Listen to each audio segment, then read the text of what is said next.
બોટાદ તાલુકાના હળદડ ગામના રહીશ કુલદીપભાઈ ધીરુભાઈ ચર કે જેઓ માથાભારે માણસ છે અને ગુનાહિત ઇતિહાસ ધરાવે છે તે હાલ થોડા સમય અગાઉ 302ના ગંભીર ગુના સબબ જામીન મેળવેલ છે અને તેમ છતાં તેઓ દ્વારા સોશિયલ મીડિયામાં હથિયાર ધારણ કરી ફોટોગ્રાફ અપલોડ કરેલ છે અને તેઓ દ્વારા હજુ પણ ગંભીર ગુનો કરવાની ટેવવાળા હોય જેથી તેઓ ગામમાં રોફ જમાવવા સારું જાહેરમાં હથિયાર લઈને ફરે છે અને તેના ફોટોગ્રાફ સોશિયલ મીડિયામાં અપલોડ કરી પોતાનો રોફ જમાવવાનો પ્રયત્ન કરે છે। લોકોને દાગ ધમકી આપી ગામના ગરીબ અને સામાન્ય લોકોને ડરાવવા અને ધમકાવે છે અને તેઓની બીકના કારણે લોકો ફરિયાદ કરવા આવતા નથી।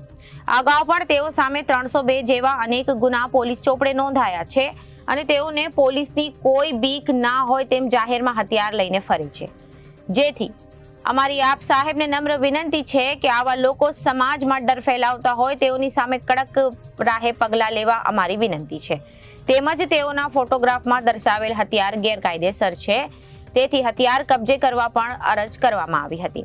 તેમજ તેઓના હાલમાં જમીન ઉપર કોઈ જામીન રદ કરી જેલ હવાલે કરવા અને હથિયાર ધારા હેઠળ ગુનો દાખલ કરવા રજૂઆત કરવામાં આવી હતી। હથિયાર લાયસન્સ આવેલ છે તેના પણ શખ્સે ગેરકાયદેસર રીતે લોકોને ડરાવવા ઉપયોગ કરતા હોય છે અને લાયસન્સ રદ કરવા અરજ કરવામાં આવી હતી। જો કે આવા લોકો વિરુદ્ધમાં પોલીસ શું એક્શન લે છે તે જોવું રહ્યું છે। મારું નામ જસુભાઈ જીલુભાઈ ખાચર, ગામ હળદડ છે। હાલ અત્યારે બોટાદ જિલ્લા પોલીસ વડા એસપી સાહેબને આજરોજ રૂબરૂ તથા લેખિતમાં રજૂઆત કરવામાં આવેલ છે। અમારા ગામના કુલદીપ ધીરુ ખાચરે 302નો આરોપી છે તે રૂપિયાના જોરે કૂદી રહ્યો છે। ટૂંક સમયના જામીન ઉપર છૂટેલ અને હળદર ગામના ગંભીર અપરાધી હથિયાર ધારણ કરી ફેસબુક તથા ઇન્સ્ટાગ્રામ ફોટા તથા વિડીયો અપલોડ કરી જામીન તથા પંચોને ડરાવવા માટે ધાક ધમકી આપે છે। તો અમારી એસપી સાહેબને લેખિતમાં રજૂઆત છે કે તેના વિરુદ્ધ ગુનો દાખલ કરે, જામીન રદ કરવામાં આવે તથા ગુના દાખલ કરી હથિયાર કબજે લઈ તેનું લાયસન્સ રદ કરવા આપે।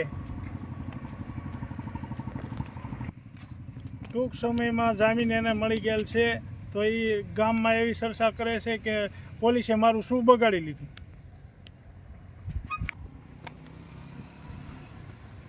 યોગ્ય ન્યાય મને મળે અને પોલીસ ઉપર આપણને વિશ્વાસ છે।